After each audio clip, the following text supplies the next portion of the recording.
BJP দেখিলোঁ, কংগ্ৰেছ দেখিলোঁ, এতিয়া বিজেপি দেখিছোঁ। সকলোখিনি একেই, চব লংকাত গ'লে ৰাৱণ হৈ যায়, প্ৰথম কথা। গতিকে সেইটো বস্তু বাৰে বাৰে নহ'ব, বাৰে বাৰে গোটেই জীৱনটো যদি এইটো চাই থাকিবলৈকে জন্ম হৈছোঁ আৰু তেনেহ'লে বেলেগ দেশত গুচি যোৱা ভাল, বেলেগ জেগাত গুচি যোৱা ভাল। গতিকে কিন্তু যাব মন নাই অসম এৰি, প্ৰথম কথা। আৰু এইটো নিজৰ দায়িত্ব বুলি হ'ব আমাৰ, যে কিবা এটা বেয়া হৈছে অসমৰ কাৰণে, সেইটো কাৰণে ওলাই আহিছোঁ। মই কোনো ৰাজনীতিবিদো নহয়, মই ৰাজনীতিৰ লগত জড়িতও নহয়, মই কংগ্ৰেছো নহয়, বিজেপিও নহয়, মই এজিপিও নহয়, প্ৰথম কথা। NRC পিছত কে পিছত MPR, তাৰপিছত কি হয় নাজানো। মই ফটকৈ খং উঠিলে বেয়া শব্দ ওলাই যাম মুখৰ পৰা, চৰি, আজি নকওঁ। চ' সেই বেয়া শব্দলৈ যোৱাৰ পৰিৱেশটো সৃষ্টি কৰিছে কোনে? এইটো বিজেপিয়ে কৰিছে, প্ৰথম কথা।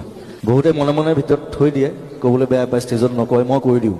মই ভয় কৰা মানুহ নহয়, কাকো ভয়ো নকৰোঁ, কাকো খাতিৰো নকৰোঁ, ধ্যানতা খাতিৰ নকৰোঁ কাকো, বিজেপি হওক কংগ্ৰেছ হওক।